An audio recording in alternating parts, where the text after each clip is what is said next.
All right, Shalom Israel. With the Israelite School of Universal Practical Knowledge. Started at 1 West 125th Street, Harlem, New York, under Commander General Yohana. We are not affiliated with any other Israelite group nor any other Christian organization. So tonight's class is the Lashawan Qadash class, all right? The Lashawan Qadash is very, very, very important. You want to learn how to speak the Hebrew language. You want to know how to speak the Lashawan Qadash. Like, you don't want to take something like this lightly. And here's the reason why. This is a part of our culture. This is a part of our history. This is a part of our records. This is a part of the traditions that the Lord passed down to us, which is this language. Like, we have to understand, if you want to consider yourself to be an Israelite and you want to consider yourself to be a Jew, talking about I'm the real Jew, I'm the Israelite, and all this type of stuff, you're going to have to learn the language that the Jews speak. You have to learn the language that the Israelites spoke. Like, Moses spoke Hebrew. Malachi, Jeremiah, Nehemiah, Isaiah, Ezekiel, they spoke Hebrew. Christ spoke Hebrew. Paul spoke Hebrew. Peter spoke Hebrew. You understand? Like, Hebrew is one of the oldest languages on the earth, if not the oldest language on the earth. And I mean, it's so important to learn the Hebrew language. Like, especially when you come into this truth, that's the first thing you want to kind of get started on. And here's why. You're going to understand the Bible a lot more once you understand the language that it's written in. The Bible was originally written in the Hebrew language. The Bible was written in the Paleo or the Lashawan Qadash or the Hebrew language. Like, this book was written by Israelites. The book was written by Israelites, God's chosen people. Like, this is the record of the Israelites. The Bible is the record of the Jews. Like, the Most High knows Hebrew. The angels of the Lord know Hebrew, because the majority of our records are written in the Hebrew language because that's our primary language. You understand? That's the language of our ancestors, the language of our forefathers, the language of Abraham, Isaac, and Jacob.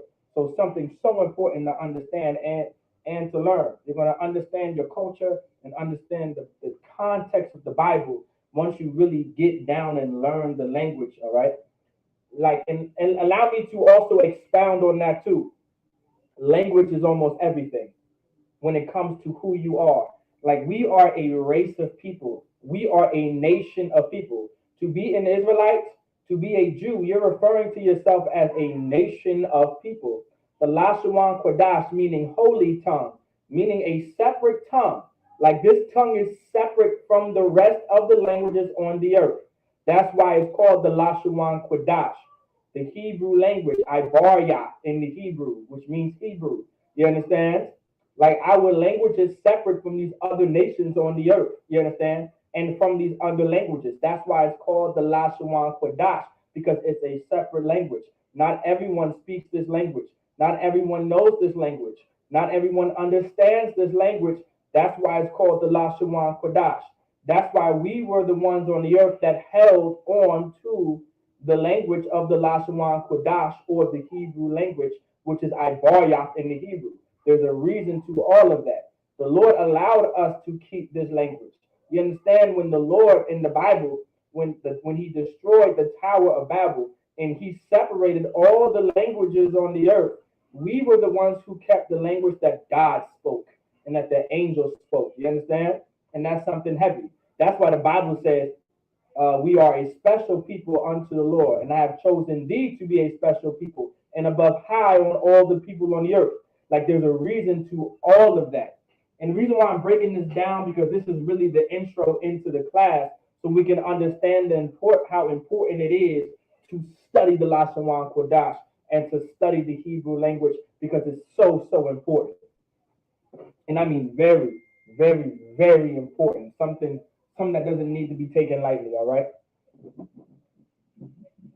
If you guys have any questions too throughout the lesson, all right, you guys can always ask and put it into the live chat. Don't forget to put your name, city, and state to check in. All right, you don't want to do that. If you are a new brother or sister that's coming into the school, make sure you put your name, city, and state, all right? So what we're going to get on the board, all right, we're going to start with the alphabet. And the reason why we want to start with the alphabet is because our alphabet, in particular in the Hebrew language, all right? Oh, that's another point that I wanted to make. The reason why I say language is so important, all right? In most nations, if you don't know how to speak your native tongue and you don't know how to speak the language of your ancestors, you are damn near casted out of your nation of people. You're not even going to be considered like it. You're not even going to be considered your nation of people if you don't know your language, if you don't know your native tongue. Like, for an example, if you come from China and you claim to be Chinese and you do not know how to speak Chinese or the Mandarin language, you are not even considered to be Chinese. Whatever language you speak is what you're going to be considered. I believe the term they say you're American Chinese or American, you're Americanized. Like, let's say you are Chinese and you come to America, but you don't know how to speak. Let's say your parents come to America from China, all right, and you are now born in America, even though you're Chinese. But let's say your parents failed to teach you how to speak Chinese. I'm just giving a rough example. I'm not calling anyone Chinese out there that's coming to class. What I'm saying is, for an example, let's say there's some parents that come from China and they live in America and they have children and they fail to teach their children the Mandarin language or the Chinese language or whatever language they speak. They grow up speaking English. Let's say they go back to their homeland and they go back to China and they try to mingle with the other Chinese. They're not going to consider them to be actual Chinese or from China just based off of the fact that they did not hold on to the language of their forefathers and they did not hold on to the language of their ancestors.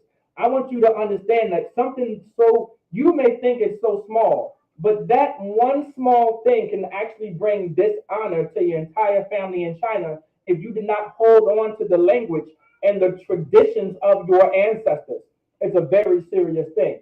It's the small things that matter, even though you may not realize it matters. Well, learning the Hebrew, which is the language of your forefathers and the language of your ancestors, of our forefathers, our ancestors, even though it may be a small thing, is actually a very big thing when it comes to holding on to our culture and our heritage that the Lord wants us to have. You understand? So I'm gonna get the Hebrew, all right, on the board, all right, and I'm gonna get it in the Paleo script, all right. So I'm gonna get it and I'm gonna pronounce it, all right. I'm gonna write it on the board.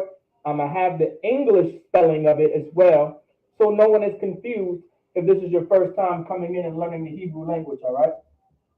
I don't want you guys to be confused, all right. So let's get it.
Now let me go. Okay. Also, let me know on the board if you guys can see this. All right. If y'all can see the English too.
All right.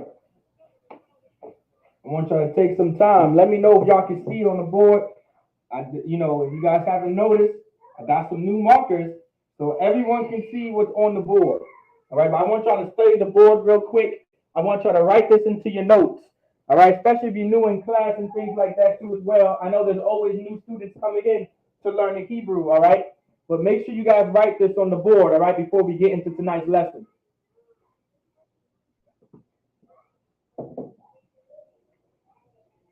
Because a lot of these letters, well, not a lot of these letters, but the majority of these letters that you see on the board, they're going to be used in tonight's lesson, all right? Because this is going to be an introduction, all right? If you did not know, this is going to be a introduction into sentence structure, all right? We're going to get into the introduction of structuring sentences, all right? That's why when you see subject pronouns, object pronouns, possessive pronouns, tonight's lesson is going to be about that because this is the beginning and the introduction into structuring sentences. And this is also basic structure. This is going to lead us into structuring sentences basically. All right. It's like the basic fundamentals of to structure a sentence. If you understand object pronouns and you understand possessive pronouns alone, structuring sentences aren't going to be hard or difficult. All right. And reading the Hebrew isn't going to be hard and difficult, just more and more that you study. The Bible says to rehearse the righteous acts. All right. The Bible says to prepare the kingdom of heaven. Like this is throughout the Bible. If you want to get better at something, you're going to have to do it over and over and over again. If you want to learn discipline, you're going to have to practice discipline.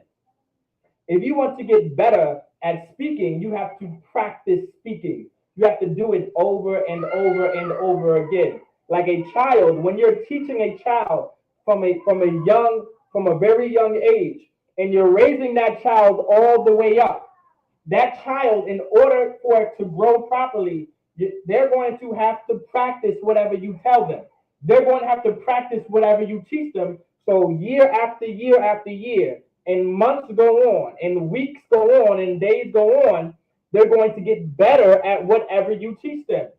Even when it comes to listening, when it comes to following rules, when to come inside the house, when not to leave the house, how to lock the door, keep all the windows closed, cut off all the lights when you leave the room. Like you're raising this child up and you're teaching them, all right, whatever you're teaching them.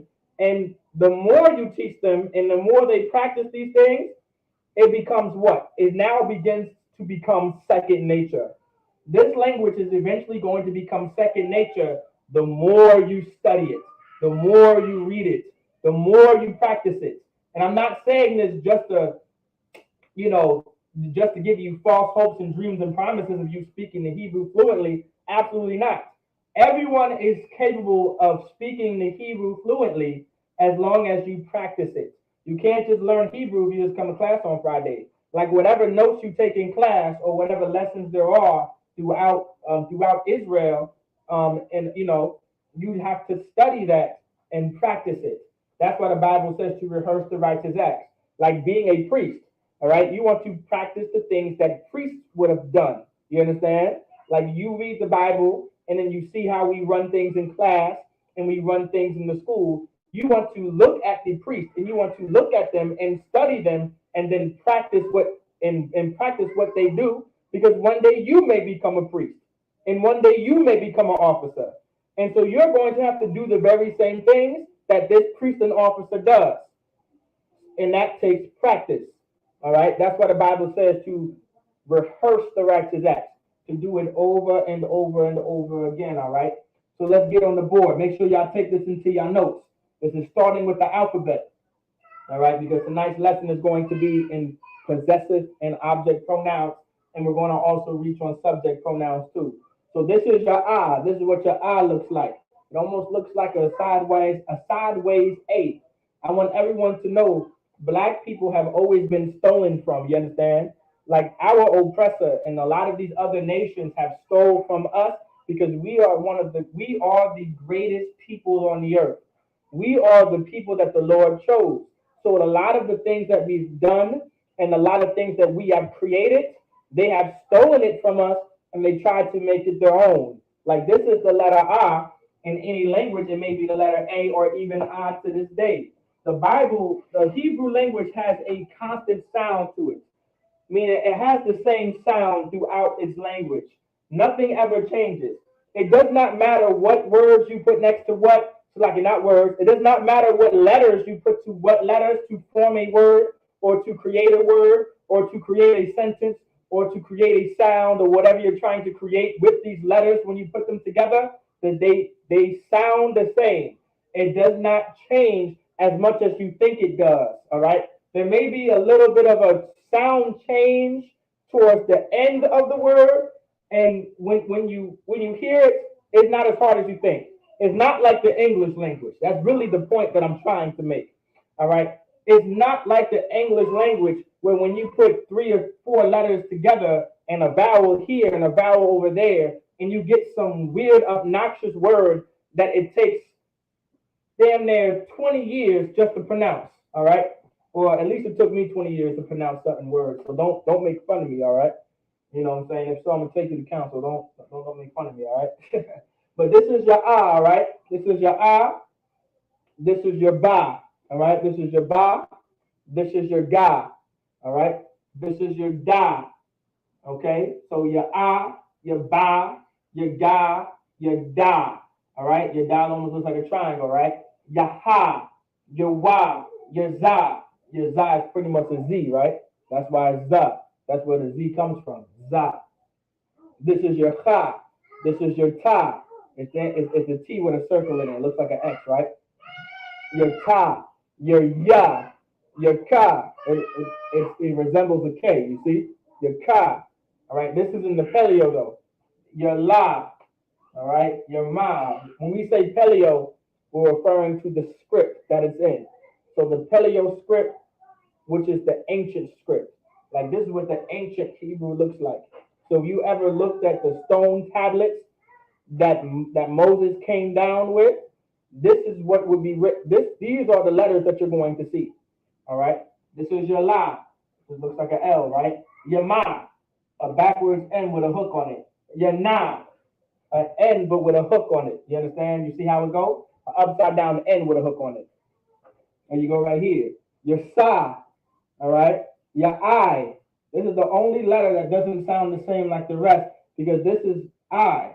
It's a circle because at one point in time, our language was also pictographic. Like that's how old our language was. That our language was once pictographic, meaning we had pictures to resemble our alphabet. We had pictures that would make up sentences and words. Like think about hieroglyphics and those weird, not weird, but those pictures on those Egyptian walls and all of those pyramids, whatever you want to call it, on those Egyptian walls and those old monuments that were made years ago, like BC time, right? Well, our language, all right, was that old that it was once pictographic. And this letter I actually came from your eyes. That's why it's circular, because your eye was somewhat circular with a circle in the middle of it. You understand? This is where your eye comes from. That's why I pronounce I. That's why people call it your eye. It has always been I for hundreds and thousands of years now. This is where our letter I comes from. This is where all the letter I's come from throughout the entire earth. It comes from our language, which literally came from your eyes. Right? So your I, your pa, your taza, all right, your kwa, your ra, your sha, and then your tha. All right, so you kind of hear the pattern, right? You kind of hear that the language sounds the same. All right, it's going to sound the same. It's very easy once you practice it, once you take your notes, once you get down with it, right?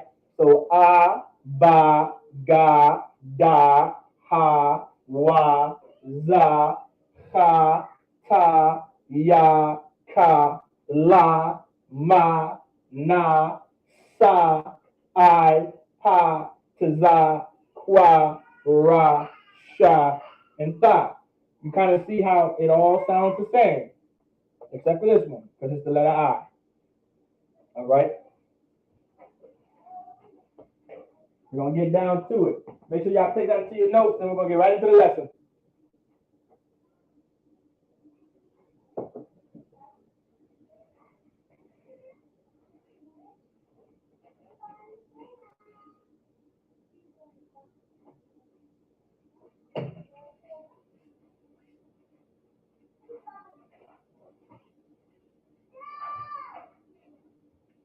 Also, the alphabet is going to be written. You can always rewatch the class. I'm going to try to get, I'm going to get into the lesson so we have enough time to go over object pronouns and possessive pronouns, all right? So we're going to get to it. We're going to learn these possessive pronouns and object pronouns, okay? So don't be, also don't forget to put your name, city, and state. So if you're in class, put your name, city, and state. So let's say your name is Kevin in the world or whatever. Kevin from Atlanta, Georgia. You say Kevin, Atlanta, Georgia. So now you're signed into class. Don't forget that. All right? Okay? Hey, you love you.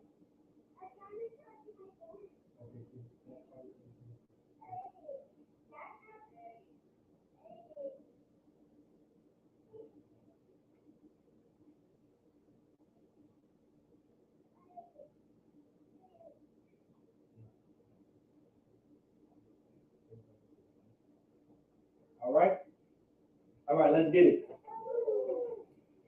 All right, let's get into the lesson. That's a lot here about that. All right? Hey, Yolanda, back there. I didn't hear, but back there. All right? Go ahead and go.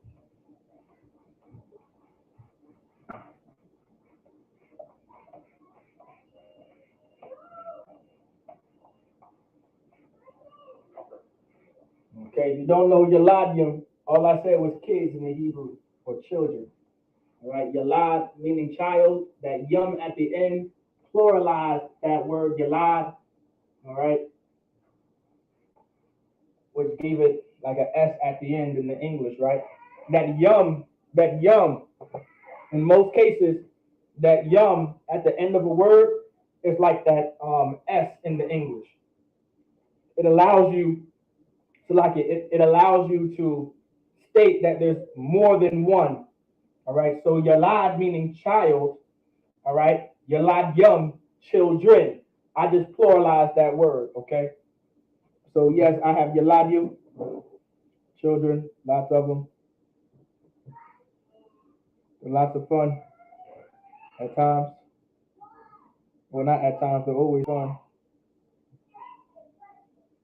But because I'm a father, I'm not fun. All right. So I pray y'all understand. Okay. So first we're going to start on possessive pronouns. And I'm going to get the basics of it, all right? All right, we're going to get possessive pronouns. All right? Possessive pronouns, all right? Possessive pronouns, okay? Possessive pronouns.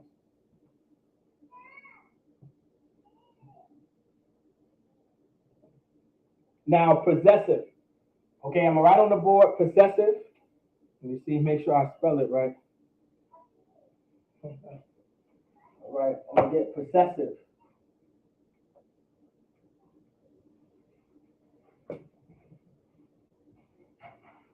Now pay very close attention to these possessive pronouns. All right, when you want to possess something, meaning this is ownership. All right, meaning this is what you owe. All right, this is what you owe. This is yours. No one else's. All right, no one else's. Meaning you own whatever it may be. You own it. It's yours. It's no one else's. Okay? Okay? So I'm going to make it very clear. To possess something meaning this is yours. Or this is mine. Or this is his. Or these are hers. Or this is ours. Or this is theirs. You get the point? All of those are examples of possessive pronouns. The reason why possessive pronouns are so important to learn is the simple fact that this is one of the key parts that help you first read the language and then eventually structure sentences in the language. A lot of our letters, okay, a lot of our words in the Hebrew, they're all bunched up together, all right? Meaning you're going to have to know, okay, for an example, you're going to have to know vocabulary. That's why for the past like 3 or 5 weeks now, or for a month, we went over vocabulary because you want to know the root word. You have to know the root word of these words being said, all right? To know the root word of something is very important due to the fact that when you read the Hebrew and speak the Hebrew, you're going to want to know the root words, meaning the root vocabulary word. Like the root word, in this case, let's say shamar. Shamar meaning to watch over. So you know the root word is shamar. Any letter in front or behind shamar is going to be a word in itself or is going to be used as grammar. But you're going to want to know the root word so you understand that this right here, all these other letters are either grammar or other words connected to this word. And I'm gonna give you guys an example. But first, I'm going to teach you the basics of possessive pronouns, and I'm going to give you what possessive pronouns look like. Our possessive pronouns, all right, when you write in our language, looks exactly like our alphabet. So we're going to be using characters in the Hebrew. We're going to be using letters in the Hebrew, right, that identify these possessive pronouns. Okay, our language is actually very easily understood as long as you pay attention, as long as you know how to speak the alphabet. Our language is very easy. All right, it's almost like 1, 2, 3, ABC, 1, 2, 3. Our alphabet is literally our number system too. All right, I have a class on that as well. So we're gonna get ya. All right, we're gonna get your ya. This is what your ya looks like. Okay, ya looks like. Y'all see it on the board, which is my. Let's get your ka. What your ka looks like. This is your ka. This is your. Now remember, my and your are possessive pronouns. You guys see that on the board? All right. These are possessive pronouns. Let me get that little sticker. All right. These are possessive pronouns. My is a possessive pronoun. Your is a possessive pronoun. All right. Let me know if you guys. I'm sure you guys can see that. Most High in Christ. All right. My is a possessive pronoun. Your is a possessive pronoun. All right. So ya and ka. So if you want to say this is my or this is your, whatever it may be, you would have to use ya and ka. All right. I'm gonna put a note on this other side. Okay.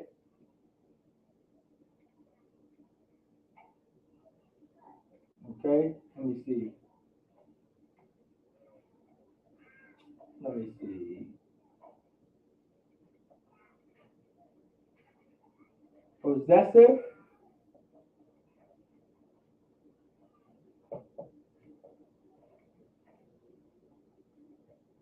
pronouns. Can you guys see me write pronouns? Let me see if I can make that more clear and a little bigger. All right. Possessive pronouns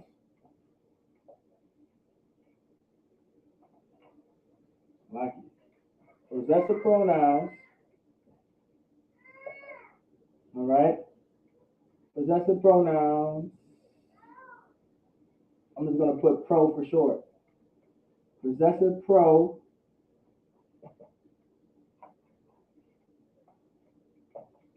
are located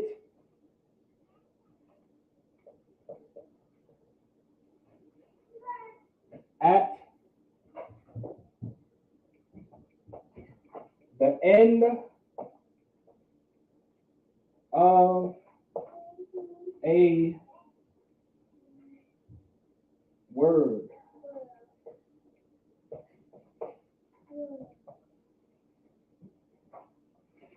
Okay, you guys can see that, right? Okay, so possessive pronouns, okay? So possessive, this is pronoun for short, okay? Possessive pronouns are located at the end of a word. I want you guys to keep that in mind because I'm going to write an example. I'm writing on the board for now, but I want you guys to put that into your notes. Write that sentence down under possessive pronouns in your notes. Possessive pronouns are located at the end of a word. Okay? We're also going to get in the fact that object pronouns are also located at the end of a word. Okay? Okay? You can also add that, but later on. But focus on possessive pronouns are located at the end of a word. And I'm going to give an example, okay? I'm going to give an example once we go through all of them, but we're going to get through all of them right now, okay? Before we get our examples, we're going to get some right now. So take this into your notes. Your ya is my, your ka is your, all right?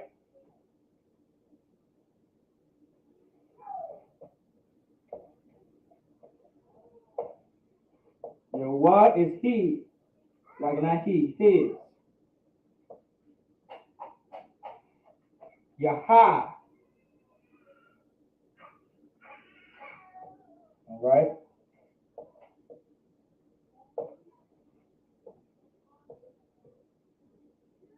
Is her. All right, we're gonna stop right there. So put this in. Your ya, all right, in the Hebrew, your ya is your my for a possessive pronoun. Your ka is a your for a possessive pronoun. Your wa is a his for a possessive pronoun. Your ha is a her or hers for a possessive pronoun. So you have your ya, which is my, your ka, which is your wa, which is his, your ha, which is your her. Remember, possessive pronouns is when you're trying to expound or explain ownership of something. Okay? If this is my phone, then of course you want to say this is, your phone. Or I guess in the Hebrew it would say iPhone ya, meaning my phone. It would, I guess you would say it like that if you were trying to put English and Hebrew together. All right? It doesn't always go well, but that's just an example, all right?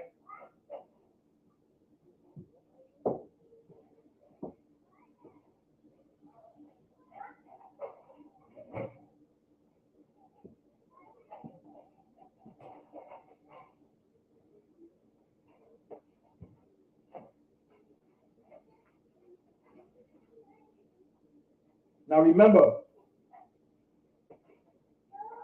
possessive pronouns are located at the end of a word. Possessive pronouns are located at the end of a word. At the end of a word, all right?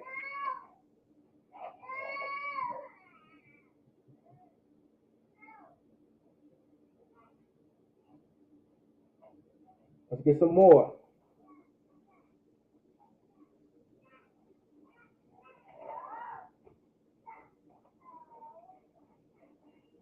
And don't forget to have this into your notes.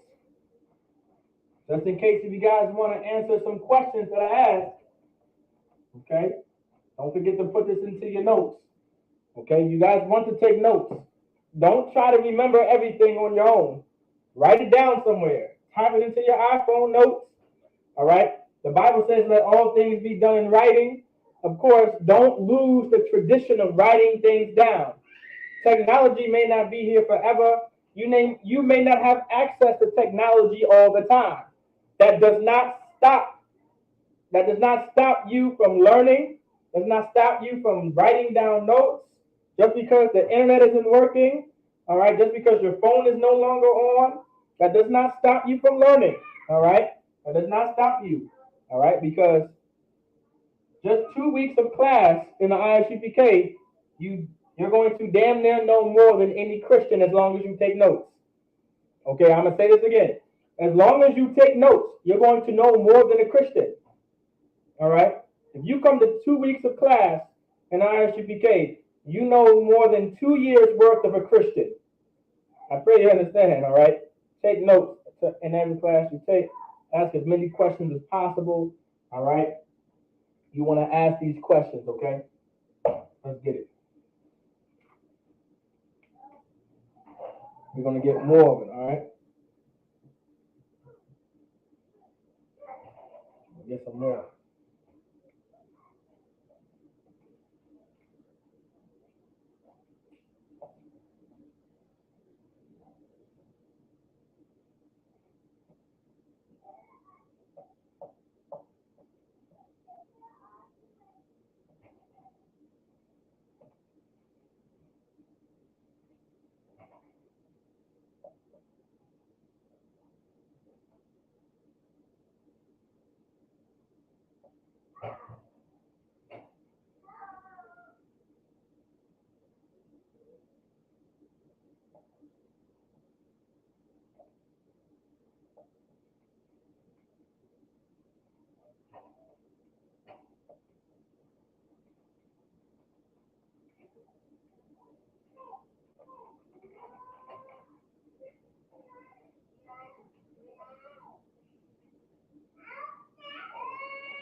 All right.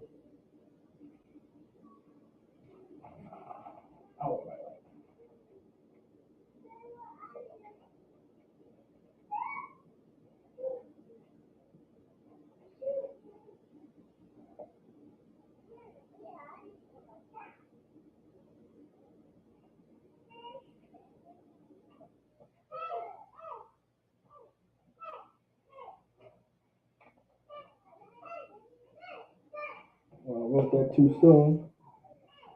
I like you.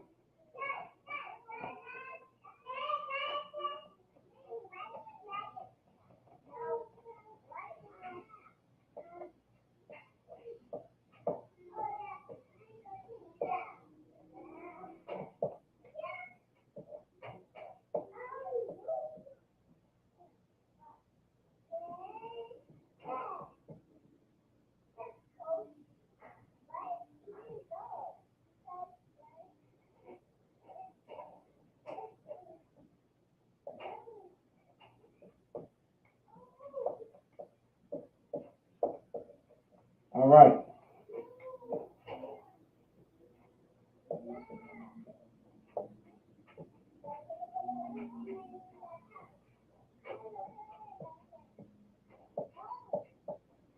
And I'm gonna explain what everything is up here, so don't sweat too much, all right?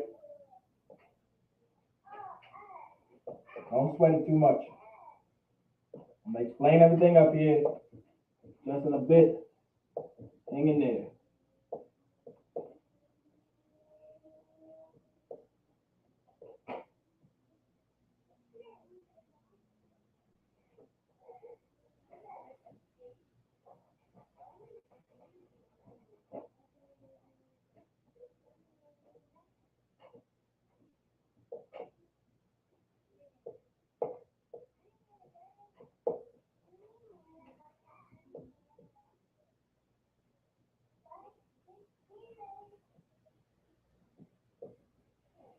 All right, here we go. Okay, I'm gonna explain everything real quick. Now, y'all may not see the small letters on top, all right, but don't sweat that too much, all right? Don't sweat the small little letters that you don't see. Focus on the big letters that you do see, all right? Focus on that more, okay? I'm gonna explain those small letters verbally, okay? Because this is not going to be the only time you see this, all right? But in a nutshell, in our language, you have a masculine tense and you have a feminine tense, all right? You have a masculine tense and then you have a feminine tense, okay? A masculine tense, or let's say a position of authority, because most men, all right, throughout Israel have always been in a position of authority in some way, shape, or form, okay? All right, most men throughout Israel have always been in a position of being in charge, being in control, being in power. It has always been like that in one way, shape, or form for brothers in the nation of Israel, all right? If you are so-called Black, Hispanic, and Native American, that's who you are, all right? So you have a masculine tense or position of authority tense, meaning if you are a brother talking to another brother, you're going to have to speak in the masculine tense, okay? No matter what, if you are a brother talking to another brother, you're going to be talking, okay? You are going to be talking. All right, you're going to either okay, lucky about that. All right, you're going to be, if you're speaking a brother to a brother, always speak in the masculine tense. Now, if you are a brother talking to a sister, address her in the feminine tense or the subservient tense. Now, the subservient tense is only there for the biblical Hebrew. All right, when you're writing something, all right, about the Lord speaking to someone or speaking about someone, you would write in the subservient tense or the feminine tense. All right, and the reason why I'm saying that, and I'm going to explain that, all right, later in the class. Okay, all right. 1 second. Okay, okay, I'm joking, huh? Yeah, but you put that down, sir. Say something else. You put that down too. Say something else. Something take that and we'll put something else. Okay, so you have the masculine tense and the feminine tense, or the position of authority tense and the subservient tense. So the subservient tense, sometimes the Lord could be talking to a brother, right? Let's say when you're reading the Bible and the Lord is speaking, but the Lord is addressing Abraham, or the Lord is addressing Moses, or the Lord is addressing the nation of Israel as a whole, right? It's going to be in the subservient tense. Even though there's brothers in the nation of Israel and sisters, even though Moses is a brother, even though Joshua is a man or a brother, all right, and so far and so forth, all right, it's going to be spoken or spoke in the feminine tense or the subservient tense. Okay, the reason why we say subservient, because of course men are not feminine, but because we are in a position of serving the Lord and we are under the Most High and we are married to the Lord, all right, spiritually, okay, it's going to be in the subservient tense or the feminine tense. That's an example, all right? But let's say you're a brother talking to a brother normally, speaking the masculine tense. If you are addressing a sister or speaking to a sister, you can speak in the feminine, you speak in the feminine tense, all right? Okay? There's no real penalty, all right, when it comes to brothers talking to brothers in the masculine tense, or there's no real penalty in a brother talking to a sister in the masculine tense, but it is best for you to speak in the feminine tense when you're addressing sisters in certain matters. You want to pay very close attention to that throughout this learning the Hebrew, okay? So what we have here is Noah, all right? Noah or Noah. Noah or Noah, which means our. So if something is all of ours, we would say Noah, our. All right, Noah. This is your na and your wa, Noah, which is our. You have calm, calm, You see it's written down calm. Calm is how you would say you plural. All right? Like this is you all. Like yeah, you know how we you know, if you are so-called black, Hispanic, and Native American, we say y'all. All right? We say y'all. Like this is y'all's. Or you know, things like that. That's your you plural for calm in the masculine tense. Calm is masculine. Calm is in the position of authority. So if you're talking about a group of brothers saying that's y'all, and it's just a group of brothers only, okay, and I'm going to say that later. Let's say you're addressing a bunch of brothers and only brothers, you want to say calm, like that's y'all. Like that's y'all house, right? You would use calm, okay? Now, if it's a group of sisters, right? That's y'all house. But it's a group of sisters, right? Khan. You would say Khan. Khan, which is you plural. All right? Like this is all of you. Or this is yours. Right? But you're referring to a group of yous. All right? Like y'all, like all of y'all. You would say Khan, but it's only for a group of sisters. All right? Nothing more. Okay? Nothing more. Now, for an example, for another example, let's say you have brothers and sisters, right? And you're trying to address them. You would address them in the masculine tense, all right? Because there's men there, all right? Men take precedence no matter what. It could be 18,000 women, and if there's one man in that crowd, you speak in the masculine tense. Does that make sense to everybody? All right? It could be 10 million women and just one man. You address all of them in the masculine tense. So you would use calm. Okay? Okay, so question. Hebrew is written and read, pronounced from right to left. Okay, so correct. So this is your right, or this is my right, so to speak. And I'll be moving all the way to my left. And I'll be moving from right all the way to my left. So absolutely, unlike English, all right, how it's written from left to right, Hebrew is written from right to left. Okay? Yes, so that is correct. Hebrew is written from right to left. Good question. That's a very good question. Next is your ma. Your ma. Your ma is how you would say there as a possessive pronoun. There as a possessive pronoun. There as a possessive pronoun, meaning this is theirs. Like this is their house. This is their car. This is their phone, their TV, their bread, whatever the case may be, you would use ma. Okay? Ma is the masculine tense or the position of authority tense. Then you have your na. This is your na. This is there. You're still saying there, but now you're referring to sisters and only sisters, right? Because remember, if there's men and women, or there's brothers and sisters, the masculine tense will take over and you would use ma, as in their house and their bread. But if you're referring to this is their bread, like just a group of sisters or a group of daughters, you would put na, all right? Na, which is there, but in the feminine tense or the subservient tense, okay? You're only going to use the subservient tense if you're writing something about the Lord or about the Most High, referring to someone like us. All right? Like if you wanted to say in the Hebrew, the Lord chose the nation of Israel, you would put that in the feminine tense. Does everybody understand that? If let's say you're speaking about the Lord and you said the Lord chose us, you can put that in the feminine tense and it would not be wrong.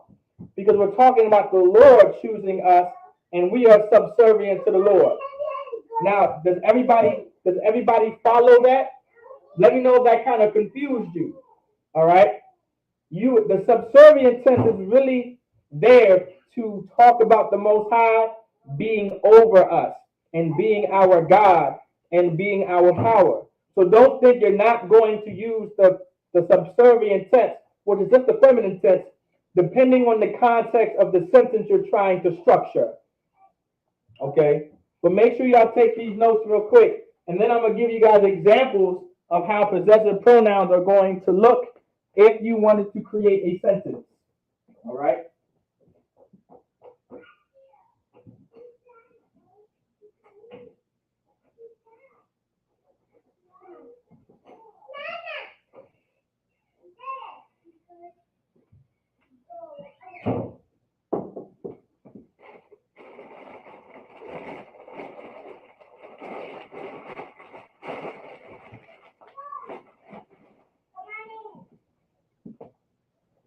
Make sure you guys put this into your notes.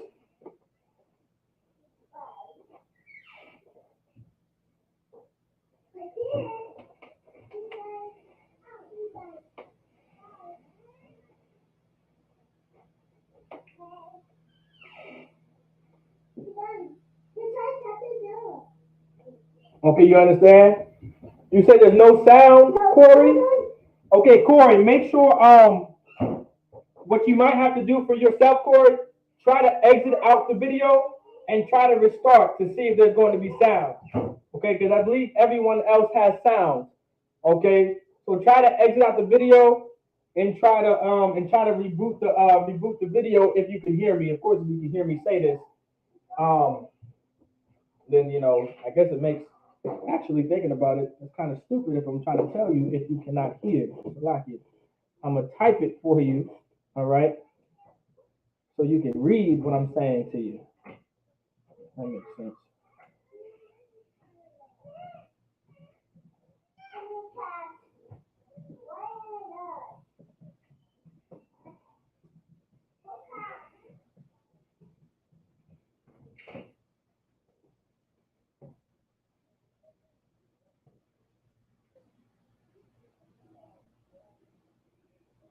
Okay, yeah. All right.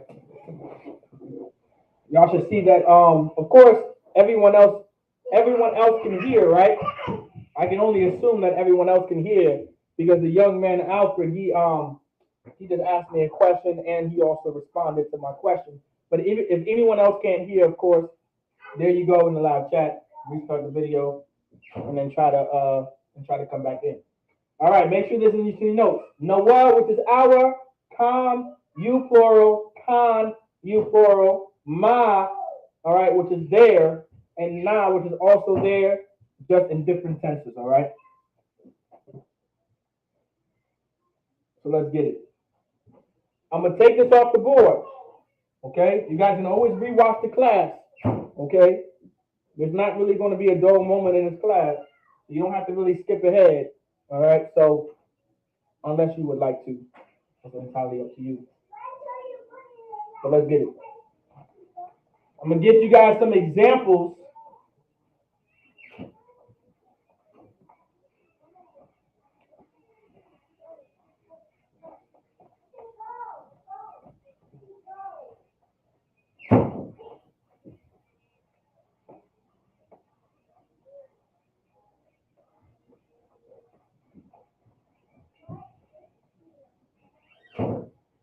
All right, so I'm going to give you guys some examples of how possessive pronouns will look. So, for an example, I'm going to say I'm going to use the word house, okay? I'm going to use the word house. To say house in the Hebrew is bayah, okay? Bayah. So I'm going to write it in, so you guys have this written down. I'm going to erase it too as well because I want as much room as possible. But remember, possessive pronouns are located at the end of a word. Okay.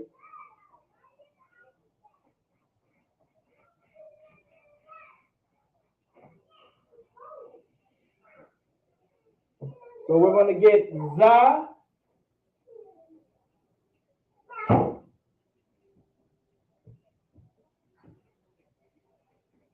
We're going to get za.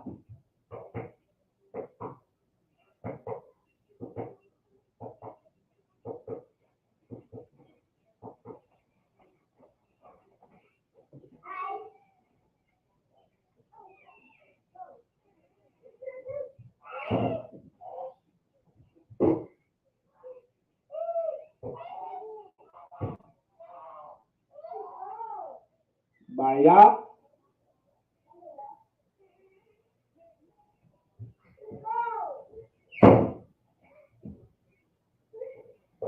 Let's say bayafya.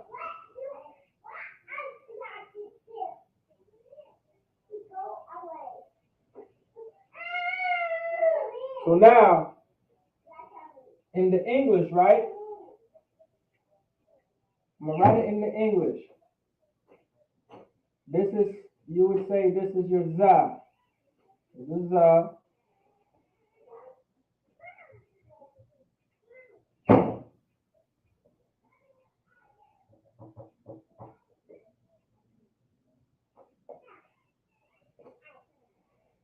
This is za. This is baya.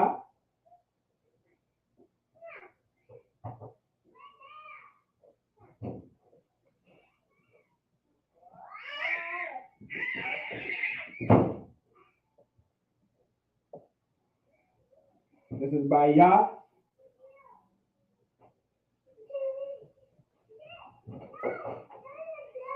And this is your ya.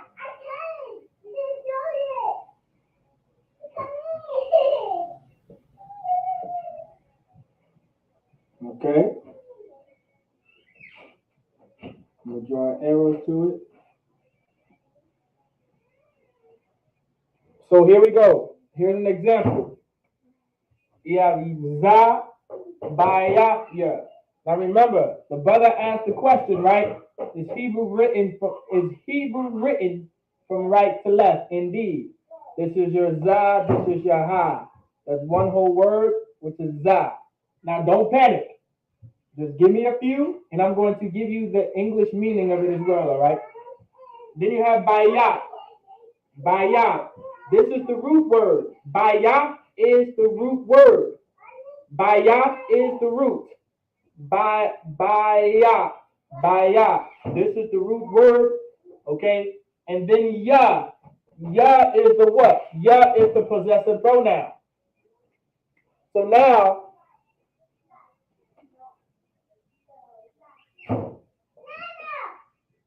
za.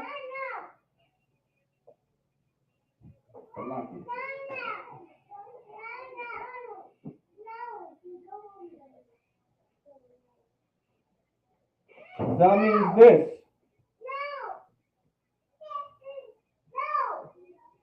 Bayat means house. Ya means my. So this sentence in total would spell out this is my house.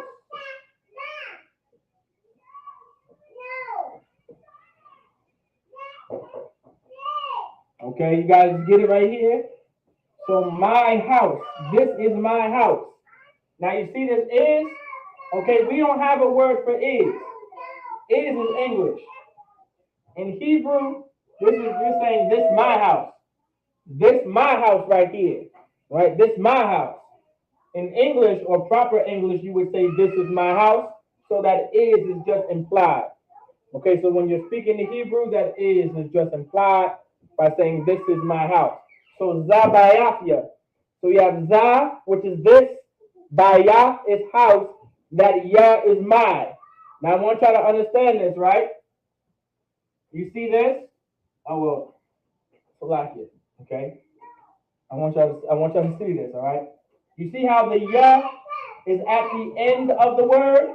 You see how that possessive pronoun ya is located at the end of the word? All possessive pronouns are going to be located at the end. So now remember, when you're reading the Hebrew, okay? When you're reading the Lashawan Qadash, I want you to pay very close attention. All right? You want to focus on the root word so you can know the root word, because everything else is going to be either grammar or everything else is going to be either an object pronoun and a possessive pronoun. Now, I may not added this before, but possessive pronouns are only for nouns. Possessive pronouns are only for nouns. Possessive pronouns are only for nouns. Now, why is your Rashomach saying possessive pronouns are only for nouns? Because object pronouns are for verbs. There's a difference between an object pronoun and a possessive pronoun, but they're going to look the same. They're going to look the absolute same. An object pronoun is no different than a possessive pronoun, and a possessive pronoun in Hebrew looks no different than an object pronoun in Hebrew. The only difference between the two, one goes at the end of a noun, or the other goes at the end of a verb.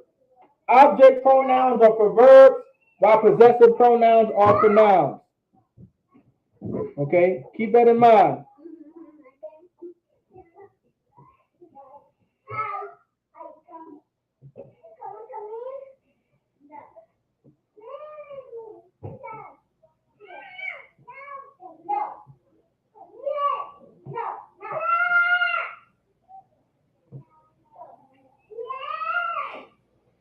Okay, so keep that in mind.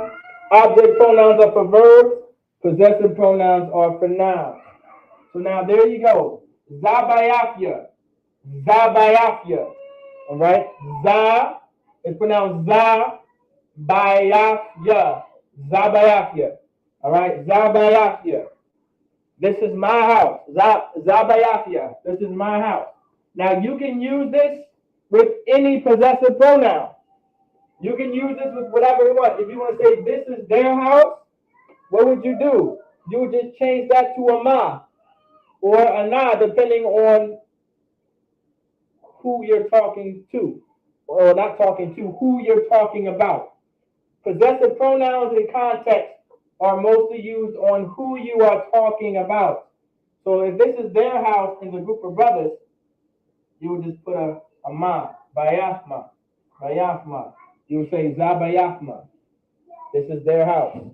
You guys get the point? We're gonna get one more example, all right?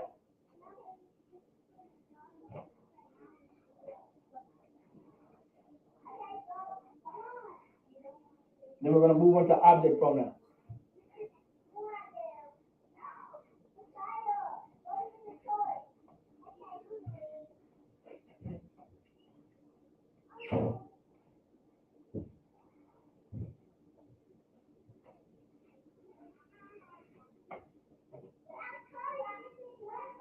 We're gonna get another example.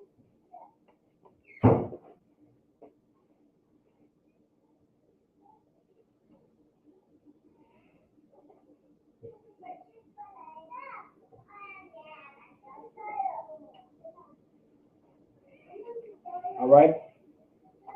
So let's get another example.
Salakia.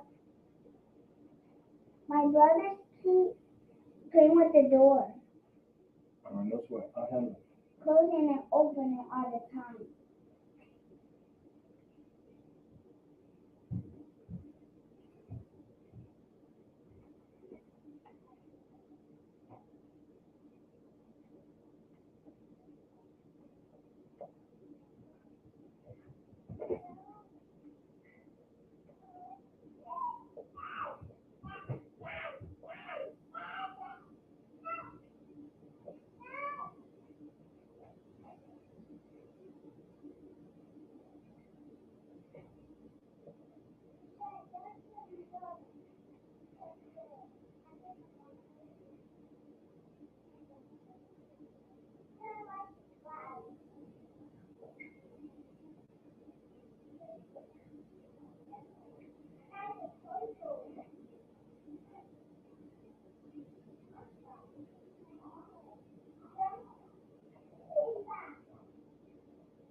Okay. So don't panic. Just relax. I'm going to explain exactly what's on the board. This is pronounced ha-wa. Ha-ha-wa-ah. This is your ha. This is your ha. This is your wa. This is your ah. And that's pronounced ha-ha-wa. Ha-ha-wa-ah. Ha-ha-wa-ah. Ha-ha-wa-ah. Now, the more fluent you become, you're going to kind of breeze through it, and it's not going to sound so choppy. It's going to be ha-wa. You see how that sounded? It's not ha-ha-wa-ah. That's just how you would pronounce it. But it would more so sound like ha-wa. You hear me? Ha-ha-wa. Ha-wa. Ha-wa. It sounds weird, right? It doesn't sound like exactly how I'm saying it, because you kind of want to let it flow. Let it roll off. It's not more so your tongue. Let it roll off your voice. Let it just roll. I guess you could say let it roll off your tongue, but it's more so let it roll off your voice. Ha-wa. Ha-wa. Ha-wa. Ha-ha-wa. I want y'all to hear it. Ha-ha-wa. Ha-ha-wa. Ha-ha-wa. Okay? Okay? Now, the reason why I'm saying it like that, because that's how it's pronounced. Now remember, this is the language of blacks and Latinos and Native Americans. Have y'all ever heard of how the Native Americans would speak?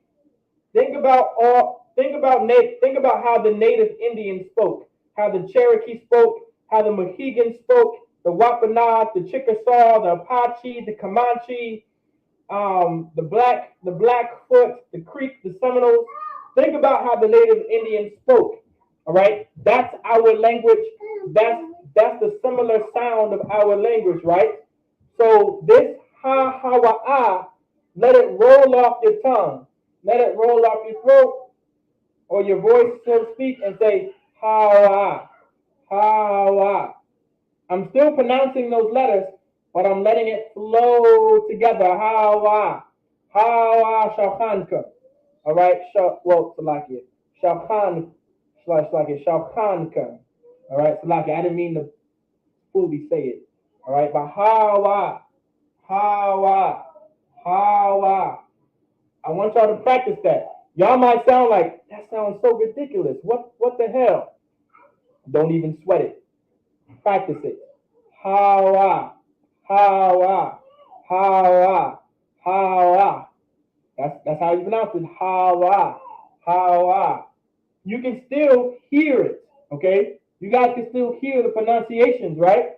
You can still hear the ha wa. Y'all can hear it, right? So ha wa.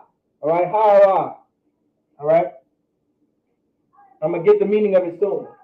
Then you have Shao Khan.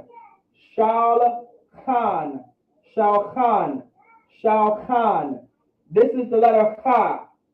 It's pronounced as Kha. So Shao Khan. All right. Shao Khan. I think I might be blocking the light for y'all to see. But Shao Khan. This is the root word. And here's your Khan. That's your pronoun. That's your possessive pronoun. So this right here means that. This right here means table.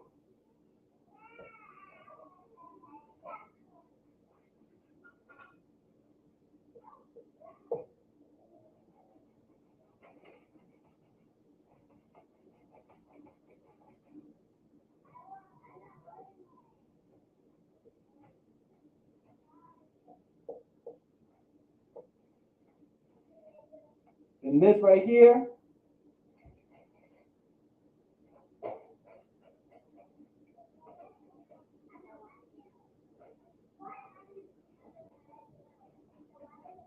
is you plural in the subservient tense or feminine tense.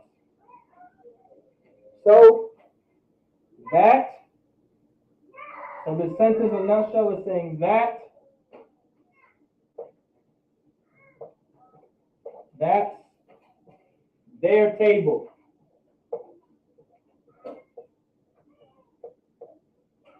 I mean, sorry, not their table.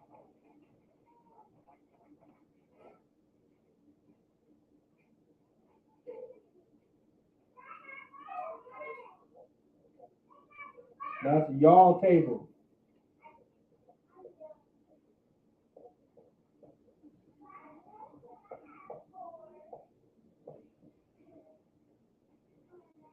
So that's saying that's y'all table. Okay, that's y'all table. So how shall Khan come? All right, shall Khan come. All right, how shall Khan come? All right, that's literally saying that's y'all table. Now remember, ha, let it roll off your voice. Ha, shall Khan come. Shall Khan. That Khan is a possessive pronoun, all right? That's the possessive pronoun. So you would say, how shall Khan come, right? So if you're speaking to someone, you be like, how shall Khan come. That's y'all table, all right? You be like, hey, how shall Khan come. That's y'all table, right? It could be however y'all want to say it. How shall Khan come. How shall Khan come. How shall Khan come. How shall Khan come. Right, so how shall Khan come. Right, Khan. Shall Khan come. All right, so how shall Khan come. All right, how shall Khan come. Or however you want to say it. All right, so how shall Khan come. Get the flow of it. You want to let it flow. Let it flow and rehearse it. Let it flow. Let it flow. Let it roll off of your voice. Let it roll off of the sounds that you make from your sound box inside of your body, whatever it's called, your esophagus, whatever it is. All right, whatever it's called. I'm not a scientist, I'm not a doctor. All right, how shall Khan come? How shall Khan come?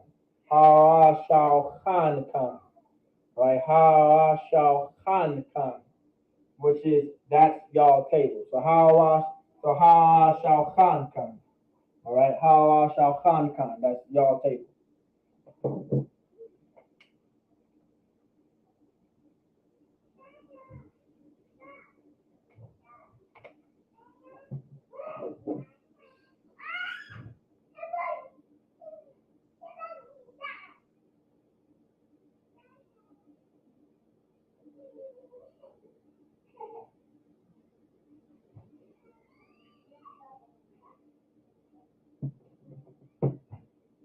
All right, let's get our object pronouns now. We're gonna go and get our object pronouns. Now remember, object pronouns are the same as possessive pronouns, but they're for verbs, and they're going to sound the same. All right, but they're for verbs. Okay. Of course, an object pronoun would be like me, you. All right, we. That's like not we. That's a subject pronoun. Us. Right. These are all subject pronouns. All right.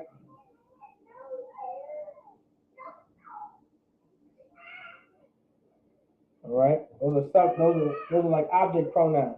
Like me, you, him, her, us. All right.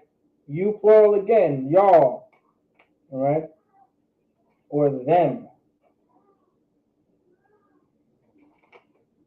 Those are all examples of those are all examples of object pronouns. So we're going to get object pronouns on the board. This is no longer possessive. We're going to move on to object.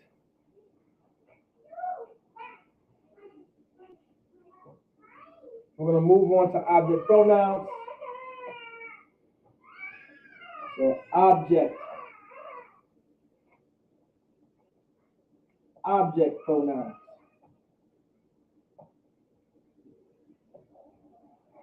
Object pronouns. Now remember, object pronouns are just like possessive pronouns. Object pronouns are just like possessive pronouns, but they're just for verbs. All right, so you're going to see the very same thing, and they're located in the very same place. Okay, so here we go.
Okay, so here we go. These are object pronouns. Now, what you see on the board, right? They're the same as your possessive pronouns, right? They're the very same thing, but of course, they're going to be object pronouns. So instead of my, you have me. And instead of, well, you is the same. And instead of his, it's him. And instead of her, hers is just her. Okay? Instead of ours, it's us. You guys get the point? So ya is me. Okay? Ka is you. Wa is him. Ha is her. Noah is us. Okay? So let's say I want to give me this. Right? You see how there's a verb now in the sentence? Give me this. You would say yeah. Or give you this. Or I gave you that. You would use ka. Give him this. This will be, you'll say wa. Give her that. You would use ha. Give us that. Give us our bread. You would use us or Noah. All right? So you have ya, me, ka, you, wa, him, ha is her, Noah is us.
All right. Make sure y'all put that into your notes. Let's get to it. All right. So I'm going to give y'all some examples of how it's used. Okay. I want to make sure I give y'all some examples how it's used. So ya is me, ka is you, wa is him, ha is her, nawa is us. Remember, object pronouns are with verbs, not nouns, but verbs.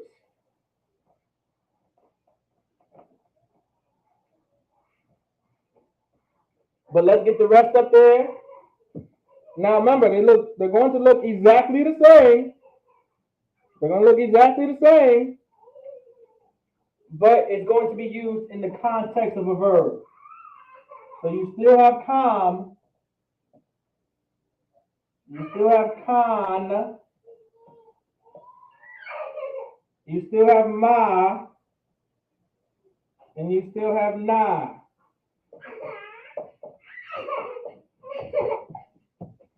Okay, calm, con, all right, con, ma, then na. All right.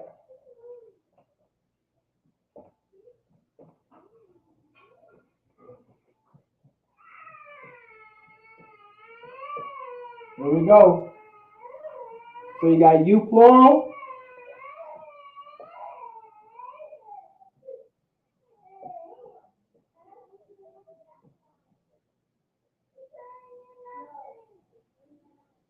You have you plural. All right. Then you have them.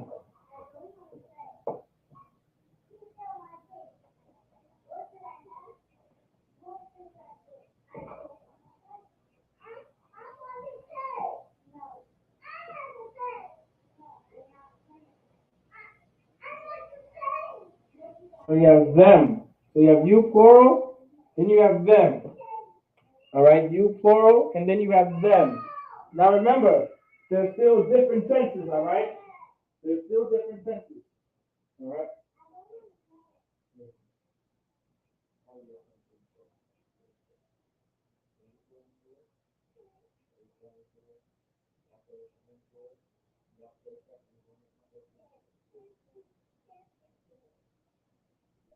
So now, you have you plural, then you have them, okay? You got the masculine tense. For time's sake, I'm going to put masculine tense. But the same rules apply. Feminine tense, same rules apply for the possessive pronouns. Masculine tense for them, then feminine tense for them as well. Same rules apply. You can still use these in the subservient tense, okay? When you're still referring to the Most High, okay? When the Most High is referring, if you're talking about the Most High, referring to us, that's when you would use the subservient tense or the feminine tense, okay?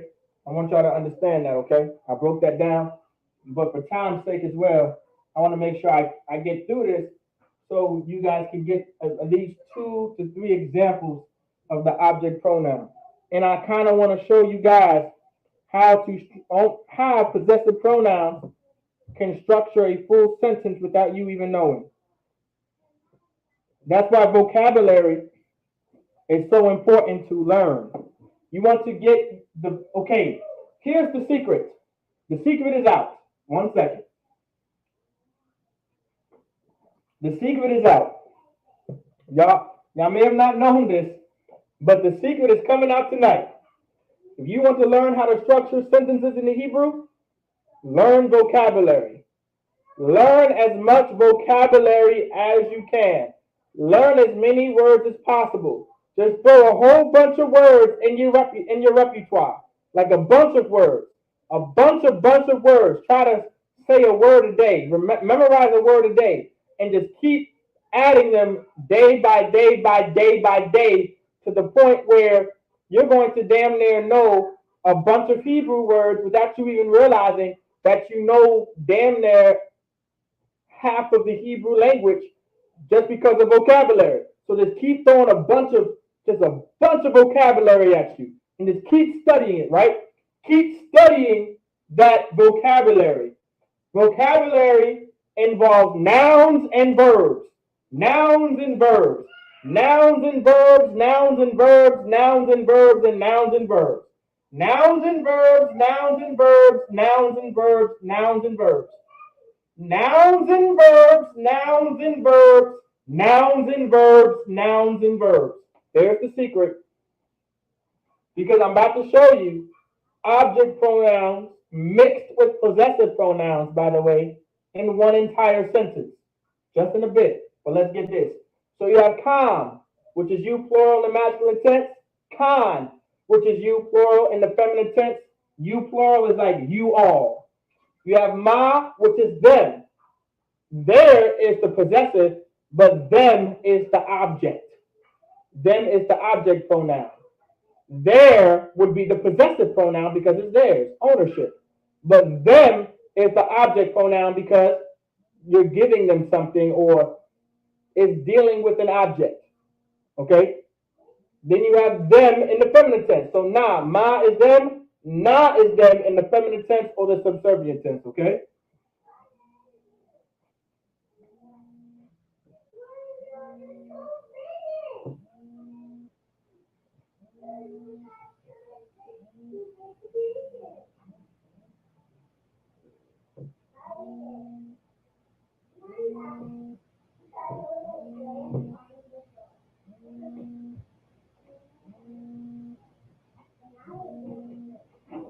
All right. So these are what object pronouns look like. Just like possessive pronouns, but they're objects. Okay, object pronouns. So we're going to get an example of a few. Make sure you put this into your notes. Remember, possessive and object pronouns are the same. Okay? They're the same.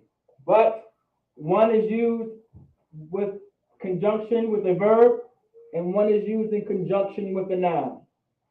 Okay? One is used in conjunction with a verb, the other is used in conjunction with a noun. Object pronouns are used in conjunction with verbs, while possessive pronouns that we just went over not too long ago in the class are used in conjunction with nouns.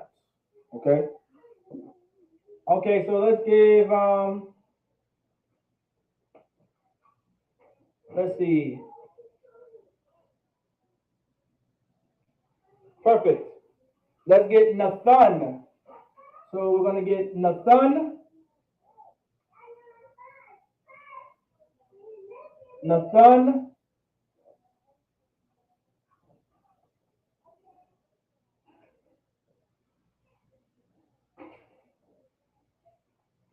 All right. Let's see. Nathan. Yeah, that's fine. I'm going to use that for now. Now remember, this is basic sentence structure. This is the introduction. So we're going to get Nathan. Let's say Nathanma. Yeah, we're going to Nathanma. All right. Nathanma.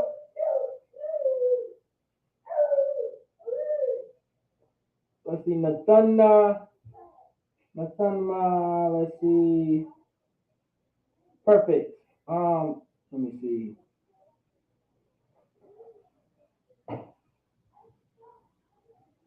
Hold on. Do I want to do that? I will. I will. Hold on 1 second. I'm thinking because okay. But I'm not trying to give y'all. I'm not trying to confuse you guys real quick. So Nathanma, okay, give them without confusing you guys. Because I may not. No, I'm gonna use this. I'm gonna use this. All right, here we go. Here we go. I'm just gonna go ahead and do it anyway. All right, and I'm gonna teach it to y'all. This is just an example. All right.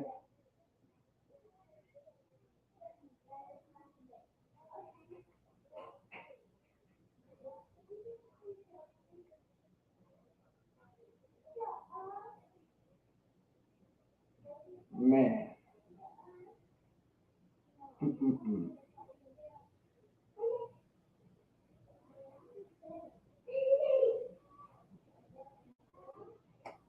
I might have to make a part 2 to fully explain what I'm about to do. Goddamn. No sweat though. Kawas. Kawas. Right. Kawas. I didn't mean to put that on there like that. All right. Kawas. All right. Kawas. Yama.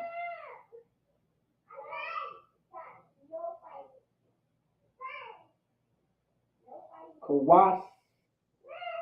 Yama. So, you have Nathan. That's the verb. Nathan is the verb. All right? Nathan is the verb. I want y'all to pay very close attention. Nathan is the verb. All right? Nathan is the verb. Ma is the object pronoun.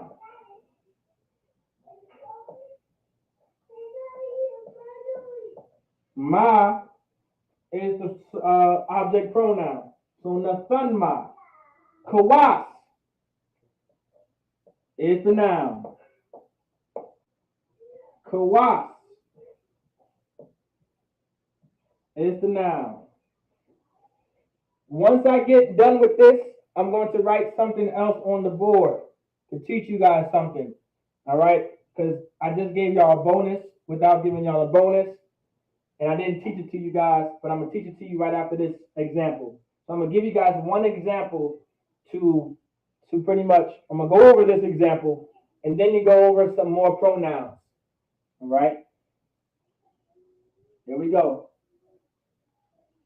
So, then you have Yama. Yama. Now you're wondering, well, what is Yama? Yama is the possessive pronoun. Okay? I want y'all to understand that. Yama is the possessive pronoun. Okay, but I'm going to break it down to you guys in a bit. Okay? So you have Nathan. Right? Now this is the introduction to basic sentence structure. Now pay very close attention, because just knowing object pronouns and knowing possessive pronouns, you're going to be able to create basic sentence structuring. Okay? So you have Nathan. This is your na, your tha, and your na. Nathan meaning to give or give. Nathan is how you would say give.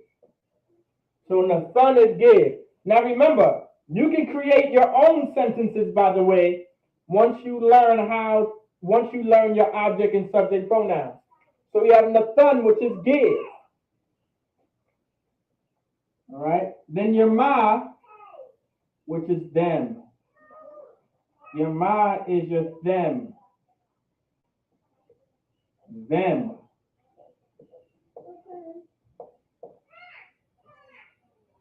Okay, so Nathanma is give them. Give them.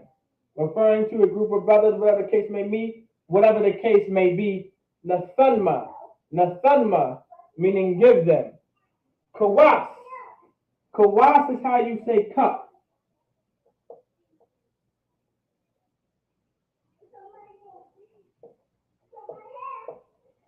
So kawas is how you would say cup in Hebrew.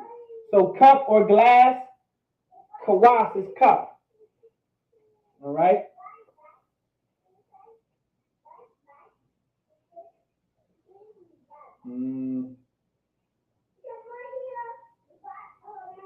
Hold on.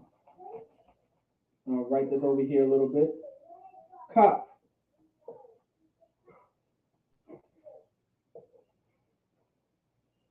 Now, I'm going to break this down.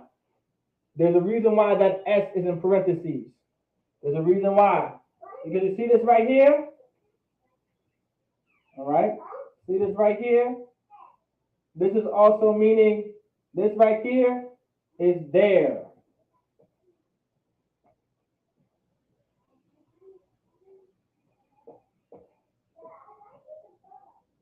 This is the possessive pronoun there. Now, you see that S?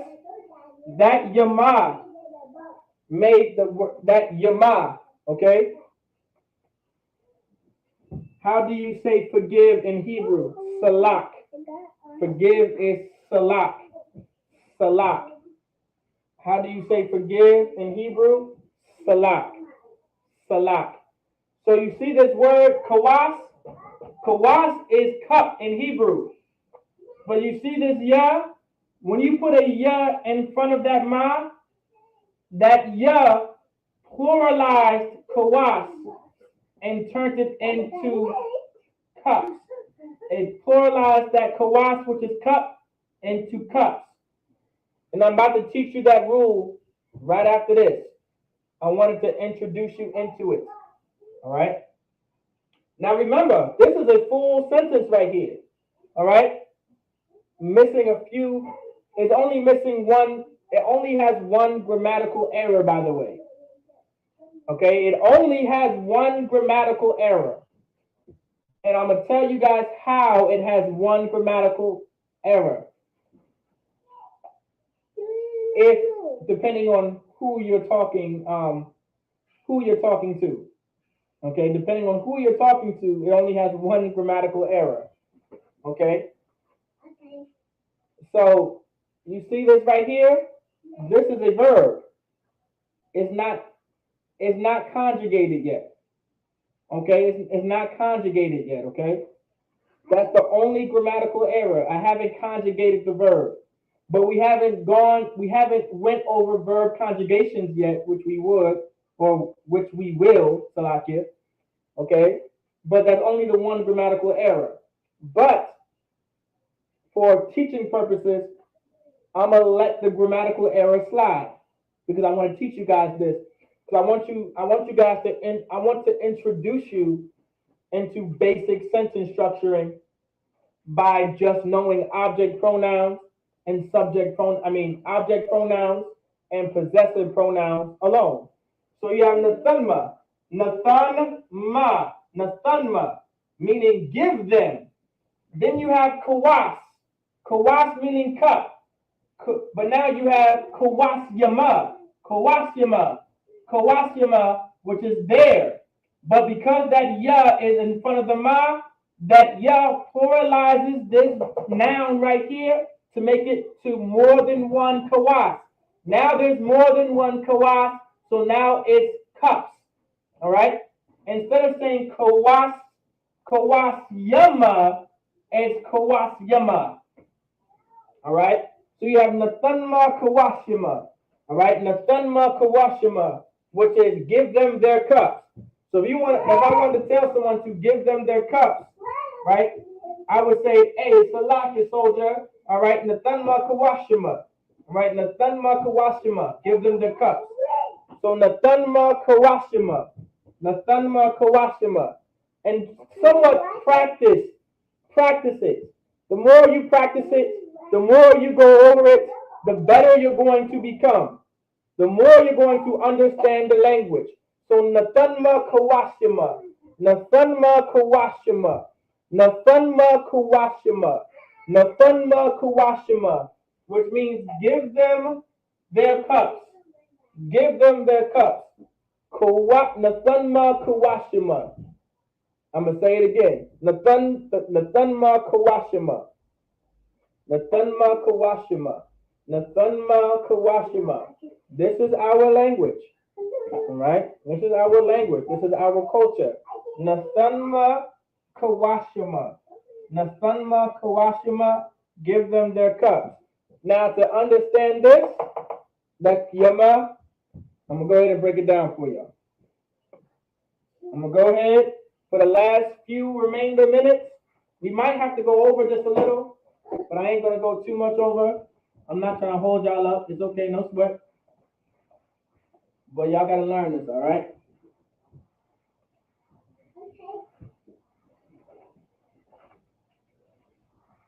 All right?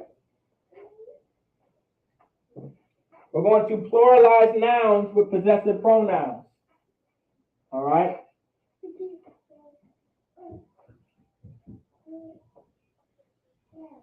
Plural nouns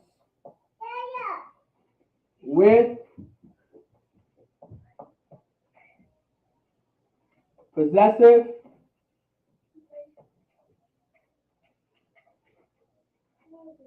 pronouns.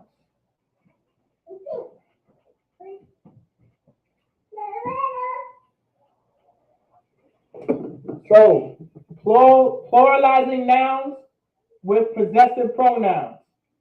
So we're going to learn how to pluralize nouns with possessive pronouns. So to pluralize a noun, all right? To pluralize a noun, okay?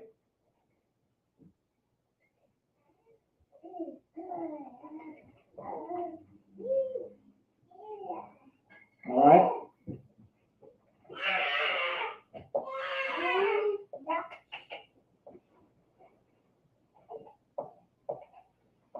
So to pluralize, well, you know what? There's going to be too much to write, and it's going to take up too much time and too much space. So to pluralize a noun, add yum, okay?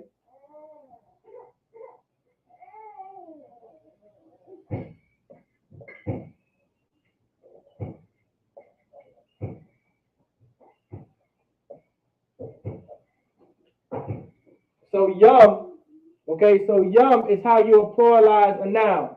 So like your soldiers, your ladian. Sit down. So you would add a yum at the end, okay? So for an example, yum, all right? Let me see, yum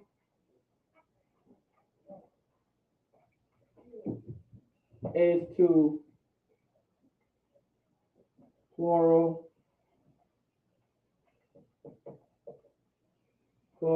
nouns.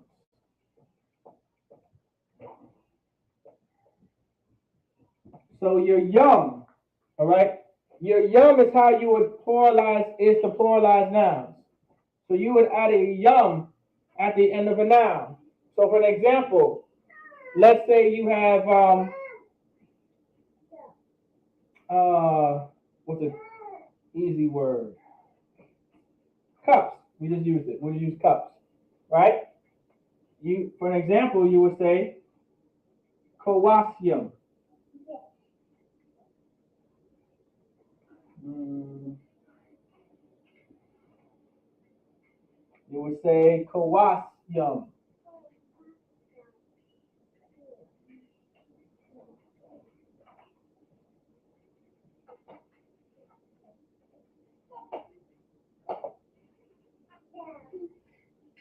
All right.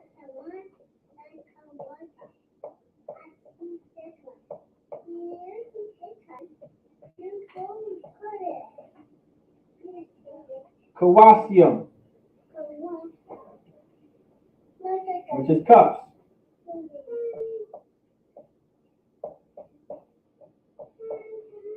Okay? So a yum at the end of a word is how you would pluralize a noun. You would add a yum at the end of a word. As example, or per example, coas, right? Coas, all right? Coas is the root word.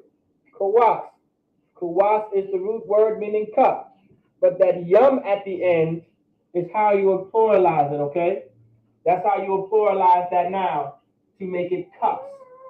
That yum is like adding a S at the end. That yum is like adding a S at the end of a word. So instead of saying I have a cup or I have a coas, you want to say I have cups. You would say I have coasium. All right, I have coasium.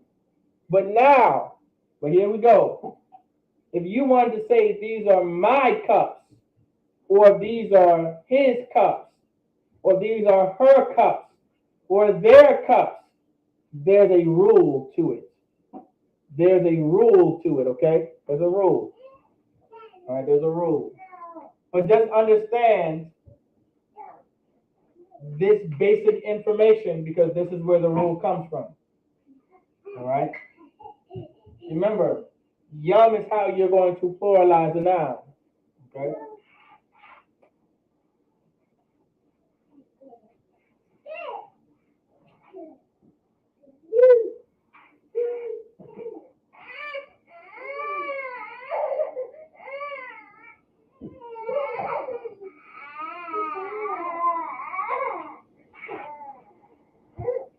right along. Sit up. So now, here's the rule. Remember, it's pluralized, but it's still going to look the same. Pay very close attention.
So, pay very close attention.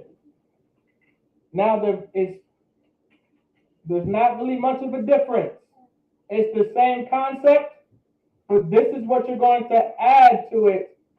So the noun that you're using it in conjunction with can be pluralized. This is how you're going to say it so you can pluralize it. All right? So if it's, let's say it's my cups. If you want to say, these are my cups. All right? These are my cups. You would say kawasia, which is my cups. It's still the same. It doesn't change. But if you wanted to say your cups, if you wanted to say your cups, you would have to say kawas yaka. You see that yaka? That ya comes from the word yum. That ya comes from the word yum, which would pluralize a noun. That's why that ya is still there, because it comes from yum. That would normally pluralize a noun. But because you're adding a possessive pronoun to it, okay, you're not going to say yumka, right? You're going to say yucca. You're not going to say yumwa. You're going to say yawa. You're not going to say yumha. You're going to say yaha. So it's not going to be kawas yucca. It won't say kawas yumka. Instead, you would say kawas yucca. It's not going to say kawas yumwa. It's going to say kawas yawa. It's not going to say kawas yamha, yaha, so like a yamha. Instead, it's going to say kawas yaha. Does everybody get the point? Okay? This is how you're going to pluralize nouns when using it when you're using it in conjunction with a possessive pronoun. So yaka, which is your, yawa, which is his, yaha, which is her or hers. Same thing with the rest of them. We're going to get on the board.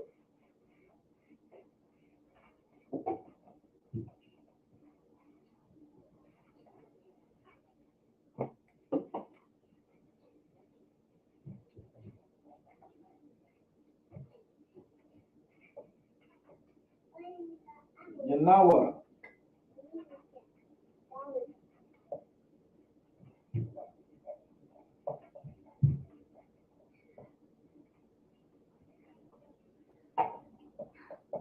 Yanawa. Our.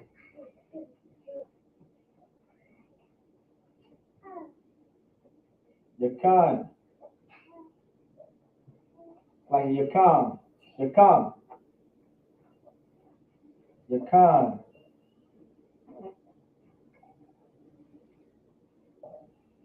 Yakan.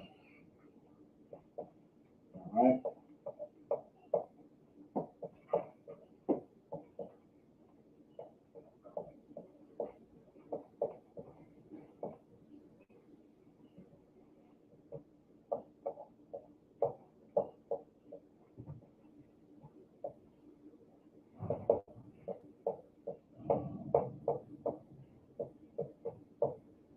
All right. And you have Yama. And you have Yana.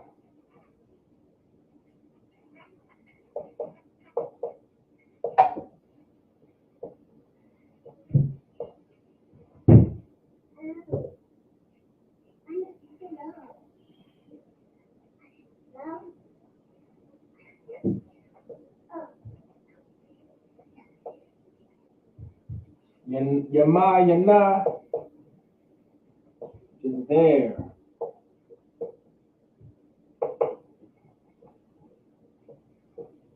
All right, there. Masculine, feminine. Masculine, feminine, all right? Masculine, feminine. So, same concept. If you want to pluralize nouns, right, in conjunction with the possessive pronoun, you have Yanawa, which is our, Yakam, which is you plural in the masculine tense. Yakan, you plural in the feminine tense, or the subservient. Yama, which is there in the masculine tense, or Yana, which is there in the feminine tense, or the feminine tense. All right? Saladia.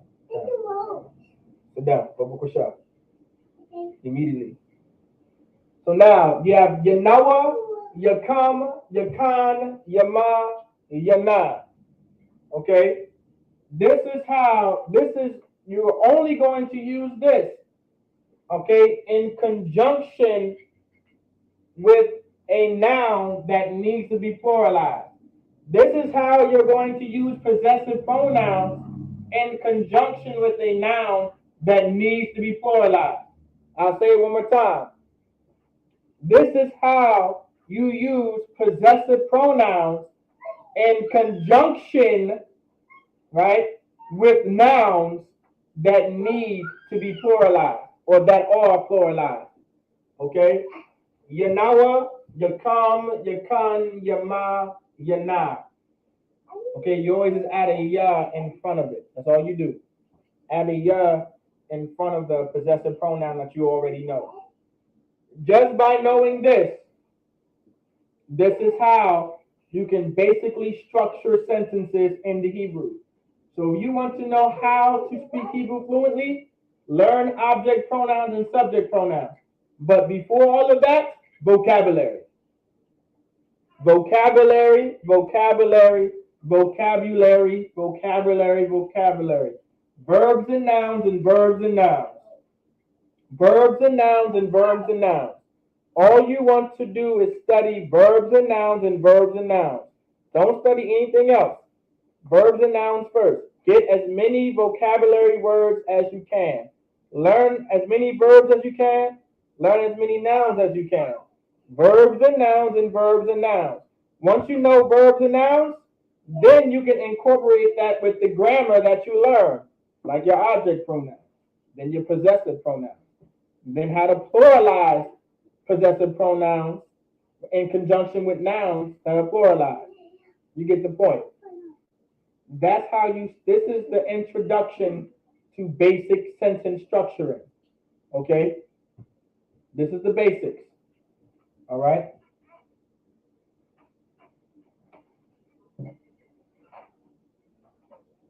All right? All right, Most High in Christ. So with that, I say imagine, which means to stand. Tomorrow is the closing of the Feast of Unleavened Bread. All right? We were just in the Feast of Unleavened Bread. Tomorrow is going to be the closing. So we're going to eat some unleavened bread. We're going to do the Sabbath service. We're going to have a good time Make sure y'all enjoy yourselves with your brothers and sisters. All right, make sure y'all do that. I'm going to go ahead and this is towards the end of class. So with that, I say Amajim, which means to stand. Okay, men of Israel. We're going to give a courage salute to the brothers. Men of Israel, Amadim Shabbat, Amadim, Barak, Yahweh Ba'ashim, Yahweh Shah Barakatham, Yadim Matah, Sor La'azwakim, which means turn and face the sisters. Men of Israel, we're going to give a courteous salute to the sisters. All right? Sisters, Amadim, which means to stand. All right, if not already. Men of Israel, Amadim Shabbat, Amadim, Barak, Yahweh Shamar Alathan Ba'ashim Yahushua, Yadim Matah. With that, class dismissed.